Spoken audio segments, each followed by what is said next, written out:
Setelah viral karena disekap dan disiksa majikan, Rohimah kini merubah nasibnya. Rohimah pulang ke kampung halamannya di Kampung Nangor, Desa Pengerunan, Kecamatan Limbangan, Garut, Jawa Barat setelah tersiksa. Bekerja sebagai ART pasangan bernama Yulio Christian dan Laura Vansilia.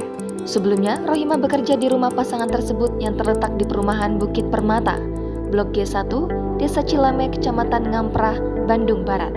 Selama bekerja kepada mereka, Rohimah selalu dibayangi ketakutan lantaran bakal disiksa ketika melakukan kesalahan sekecil apapun. Kini setelah pulang ke kampung halaman, Rohimah punya pekerjaan baru, membuka usaha sendiri. Dia kini memiliki warung kelontong yang merupakan bantuan Kementerian Sosial RI. Luka bekas penganiayaan yang diderita Rohimah perlahan mulai sembuh. Senyuman di wajah ibu satu anak itu telah kembali. Kekerasan yang diterima Rohimah berawal dari verbal. Rohimah menuturkan dia berangkat ke Bandung Barat pada Juni 2022 melalui penyaluran tenaga kerja lokal yang ia kenal di kampung halamannya di Garut.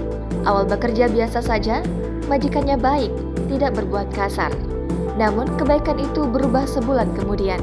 Rohimah mulai mendapat kekerasan verbal. Dia sering dibentak dan dimarahi jika pada kerjanya terdapat kesalahan. Kesalahan-kesalahan kecil seperti lupa mematikan air dan tidak rapi dalam menyetrika baju membuat majikannya marah.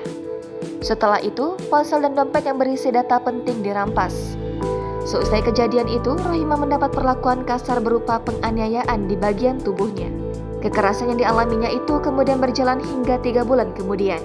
Ia menyebut puncak kekerasan yang dialaminya terjadi pada Oktober 2022. Dia sering mendapatkan perlakuan kasar mulai dari dipukul alat-alat rumah tangga, dicambak, hingga ditusuk jarum.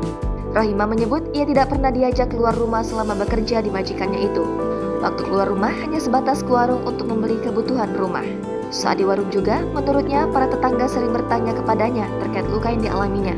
Rohimah hanya menjawab luka tersebut merupakan bekas terjatuh dan alergi makanan. Jangan lupa subscribe, share, komen, dan like ya!